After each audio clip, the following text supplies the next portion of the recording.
Hello, everyone, and welcome back to Psychedelic Vantage.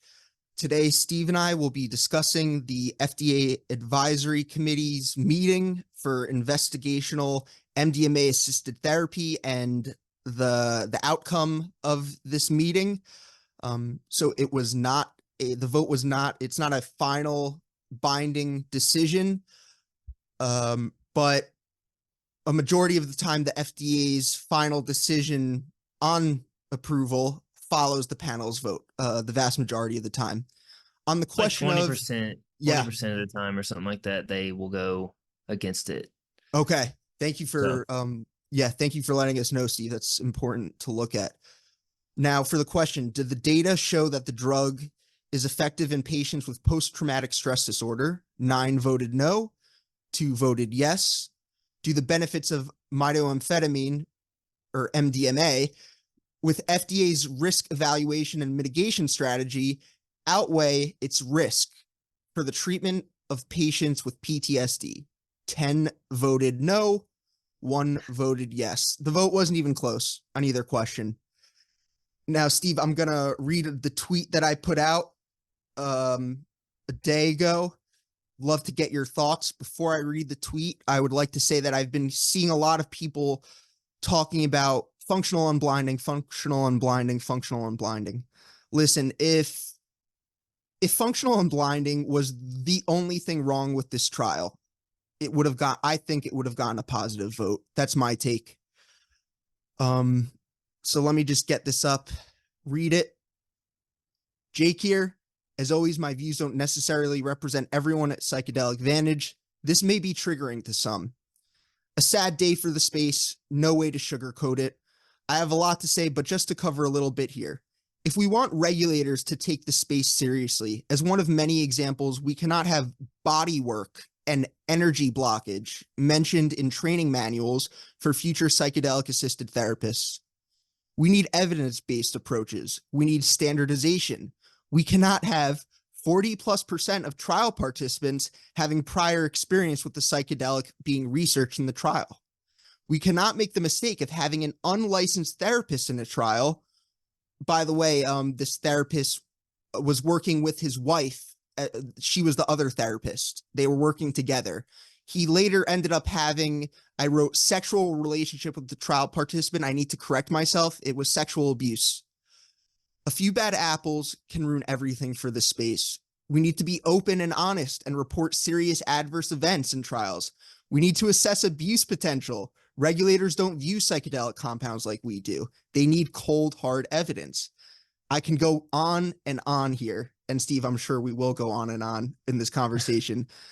Obviously, I believe in the potential of MDMA-assisted therapy to be a game-changing treatment, but MAPS, Lykos, got so much wrong here, and I think you are in denial if you think otherwise. Again, this is my opinion. With other companies in the space running clinical trials on psychedelic compounds, I have much more confidence, and I have no doubt they will do as much as they can to educate regulators on how their approach to researching these compounds is more rigorous scientifically. This isn't the end of psychedelic medicine treatments potentially being a game changer in our medical system, but this is a setback, a learning experience for the space. Steve, let me get your take, man. 100% agree. I think this is a huge learning experience for the entire space. Like this was the first huge FDA meeting, with a psychedelic compound, MDMA. Lykos had a lot riding on them, and they had high expectations. Everyone had high expectations for this, and the Yep. standard should have been set high. Yep. I believe that the meeting held the trial to the proper standard, I guess we should say. They viewed all the evidence for the most part. They talked about everything. They extended the public hearing so that everybody could speak. And they made sure not to brush over, the sexual assault, the sexual misconduct. And I really appreciate that, because a lot of times that kind of thing does get brushed over. And Just a I few think bad apples, right? That's what people were thinking. absolutely, Like yeah, just one bad apple, but it seems like there were a couple of bad apples based on, definitely more than one. yeah, Yeah, in the public comment section, you had 2 or 3 other people talk about their experience being horrible, actually. yeah, and that's and I like we spoke off camera, obviously, and I mentioned that sexual assault was one of the leading causes of PTSD, and the Yep. fact that we didn't have any like sexual assault advocates and stuff speaking, I think that spoke volumes because there was that happened during the trial. So how can you have a sexual assault advocate speak on behalf of a PTSD treatment when, people could be getting PTSD and their PTSD is getting worse during a PTSD treatment? It's Yeah. I yeah, actually didn't even and think about that, Steve. Yeah, they it's a good yeah point. they showed they showed the graph and it was like almost half of PTSD survivors were from sexual assault or some type of sexual encounter. And that just it doesn't weigh right with me. Yep. I Yeah, agree, we can. Steve.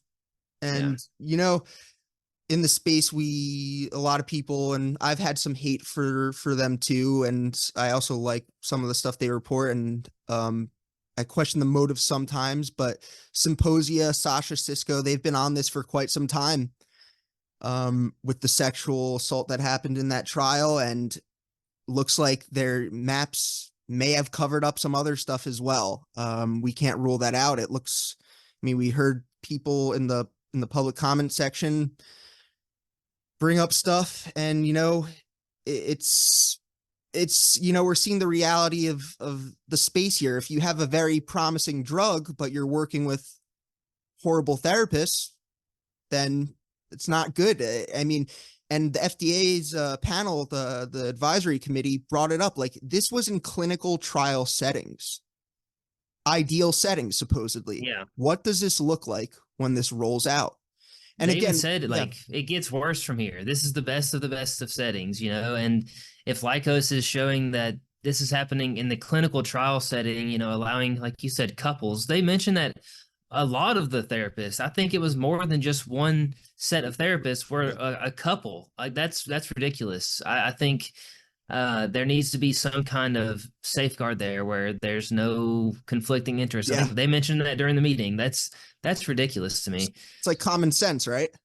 Yeah, like of course, like it's like you're working together as a team. If you know each other, people have ulterior motives. They would work together as a team if they both have that same motive, and you would want separation there Yeah. so there's not a conflict. I think.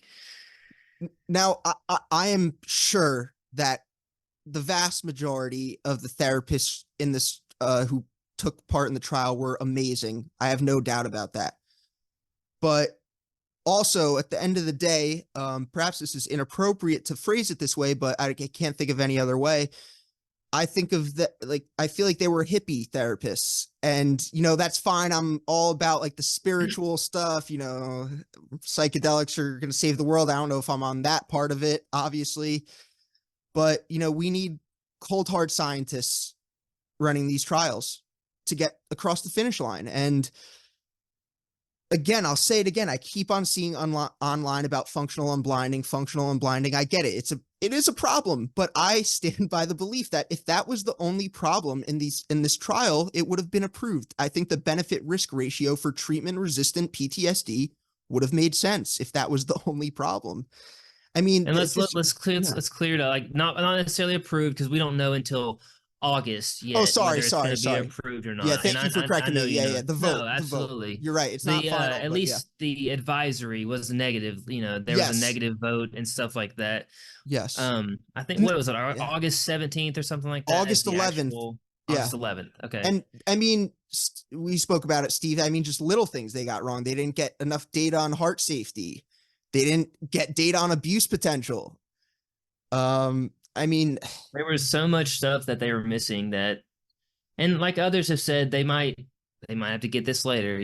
There might be something that they approve and get this later. And I read something earlier. There was an article from Shayla Love. There was a little paragraph in there, and it was referring to ketamine, Spravato. Meanwhile, in the studies of esketamine, a different chemical formulation of ketamine, the placebo is made to taste bitter to emulate the taste of esketamine. Still, no one checked to see whether the esketamine placebo had effectively tricked people.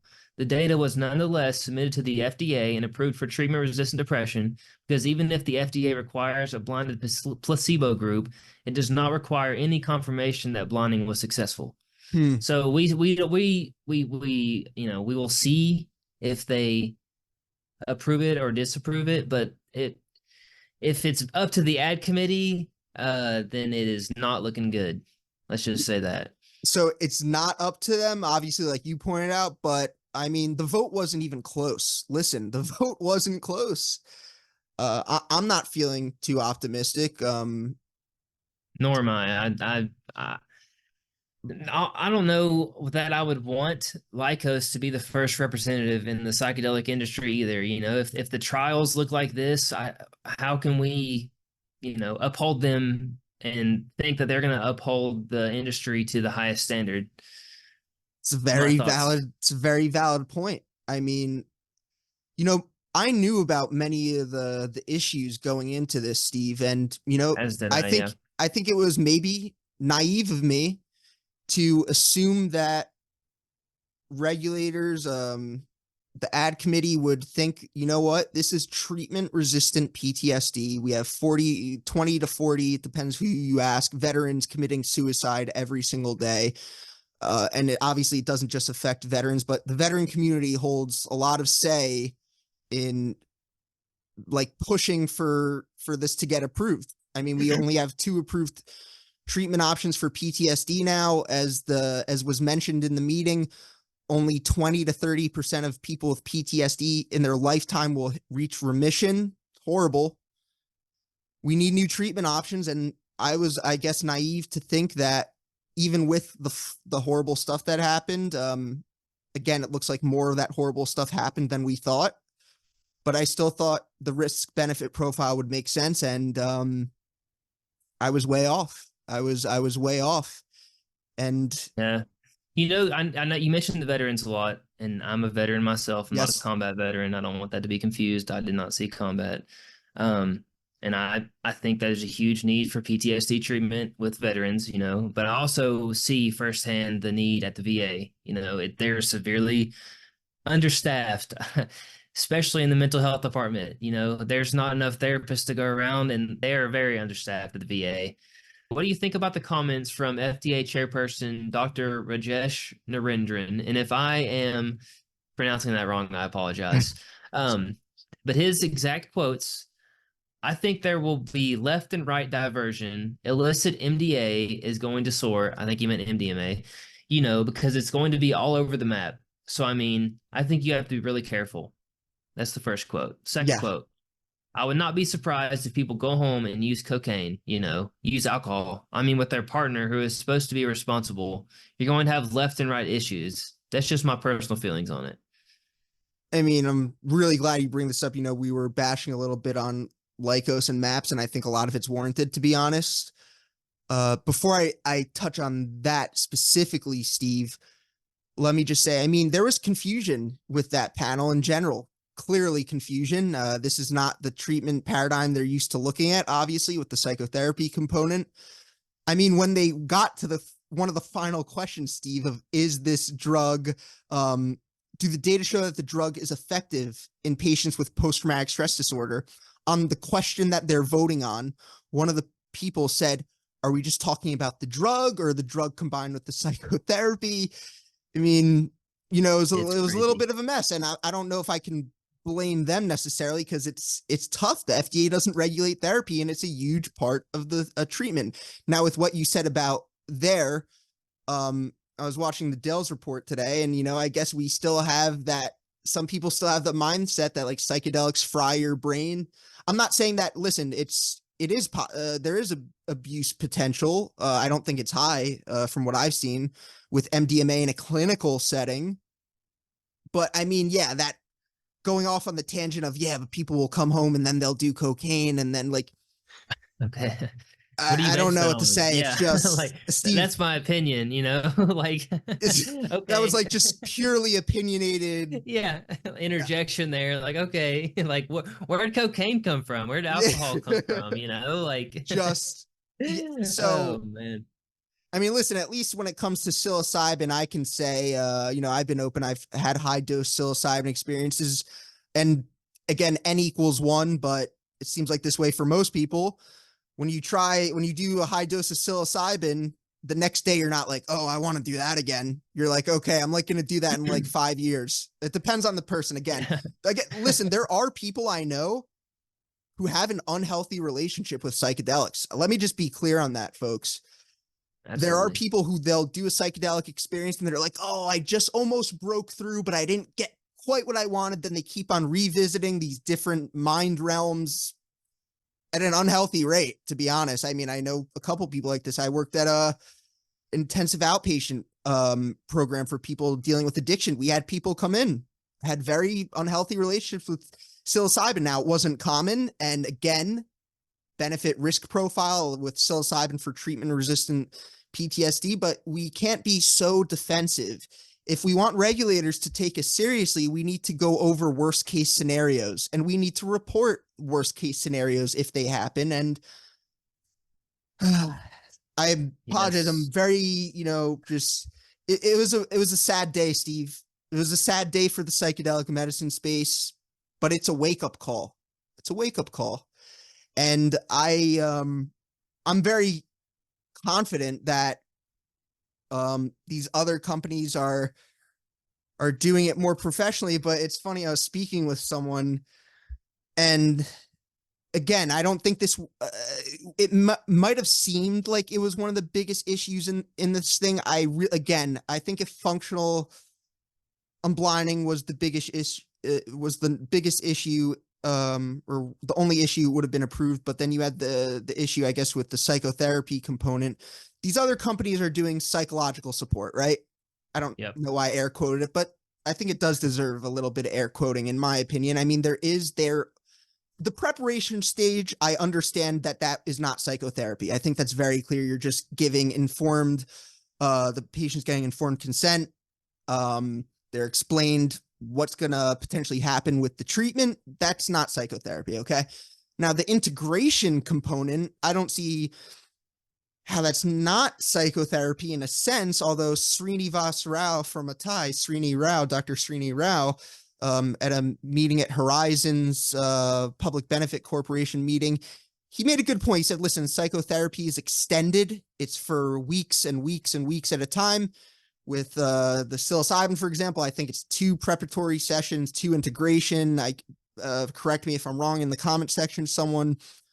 But I can't accuse anyone of anything right now. But what I can say is, for example, I had a therapist reach out to me, who knows, and this person's the real deal. I'm not going to mention their name. They know people who took place in, I won't say the name of the company, but some people might have seen this on Twitter, where a company, at one of the trial sites, where they said they were just doing psychological support. And then this therapist said he had 4 friends working with this, and they said it was absolutely psychotherapy. It was absolutely psychotherapy. So God forbid, in another AdCom meeting, we have the public comment section come on and people are saying, like, listen, this was I don't know. Like, I'm sorry, all over the place a little bit right now, but I think you get the point, Steve.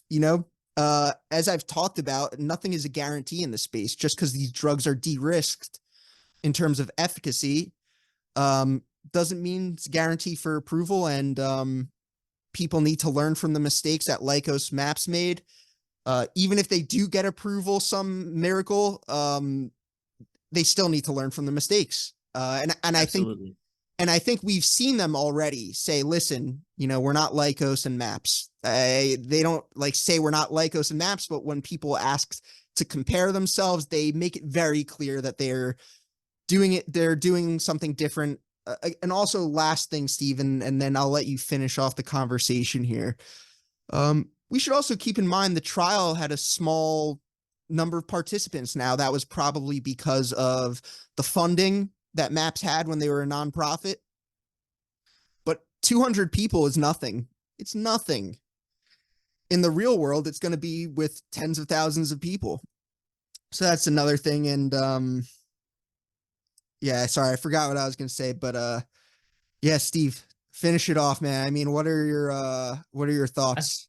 I think the small sample size has to do a lot with like the exclusion criteria as well. You know, Yeah, it's good pretty point. stringent, and Good point. like you said, the small budget. So I think just the combination of all things led to the Yeah, small sample size, which then you have people dropping out because they know they're not on MDMA, and that's making it even smaller. That's not helping.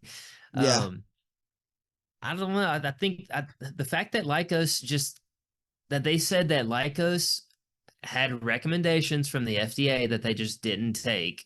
That kind of blew my mind. The, I didn't understand that part. I'm curious what the yes. recommendations were, and S- I wish we could know. Like, hey, we tried to tell them to do this, but they didn't.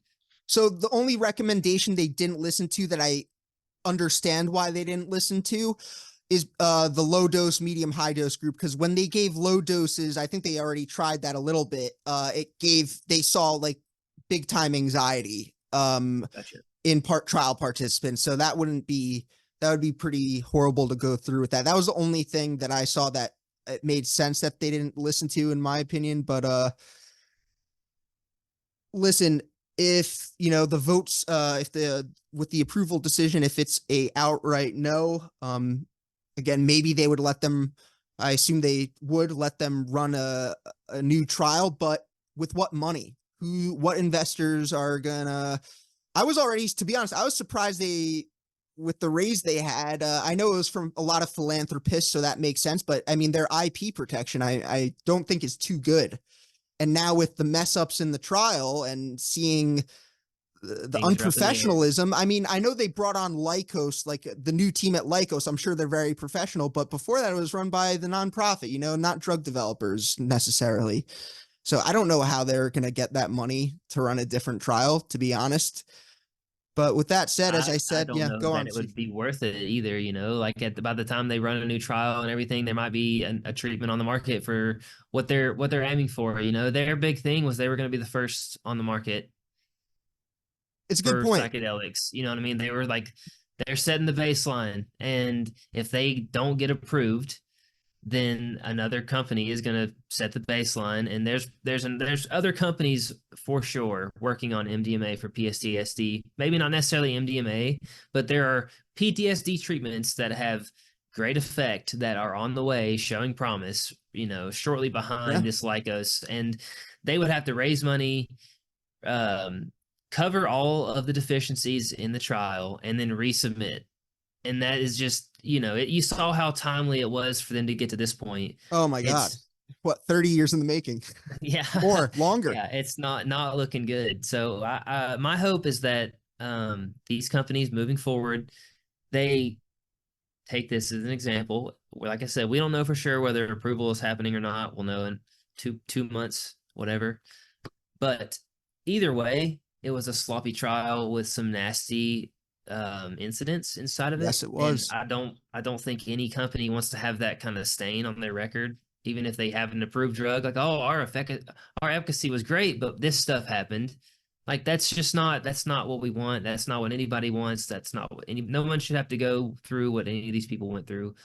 As I far as the agree. negatives, As far as the and negatives, yeah, we can't also forget. Listen, we looked at the data. I'm It, not, yeah, absolutely. yeah, no. I know you don't think you're not thinking one side. I know we both agree on the potential, and I mean, there were a lot of people who had life changing results, and it's a shame that the trial wasn't conducted, at least it seems to me, properly. And just last thing, what you said about they wanted to be first to market and stuff. I mean, I think if by a miracle, if there's a no and then they receive hundreds of millions of dollars, again, I still think they would run the trials because I mean the unmet need. There's two treatment options approved for PTSD.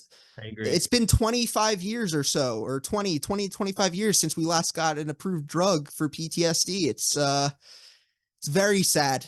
Very It sad. is. It seems sloppy because it seemed rushed. You know what I mean? Like I know it was years in the making, but it doesn't seem like it because of how things turned out. I know, right? It seems like they did this in a year, and it's disgusting, honestly. I don't know how else to put Yeah. it. Yeah. Um listen, I'm sure much of the people at Lykos Maps are great, amazing people with great intentions, but there was mess ups. With that said, well, Steve, thank you so much for joining me, here, Thanks for talking, man. Always great to be on here. yeah, let's hope this is a wake up call for everyone. I'm still hopeful for psychedelic medicine, but this was a setback. Listen, everyone, if you enjoyed this content, please like, subscribe, share. Also, drop your comments down in the comment section. Let us know if you thought we missed anything. I'm sure we did. And with that Yeah, said, let us know what you all yeah, think as well. Let us know what you all think too. We want to know what everybody else thinks is about the meeting as well. We'd love to hear everybody's yep, thoughts. absolutely, absolutely. With that said, I hope everyone has a great day. Bye.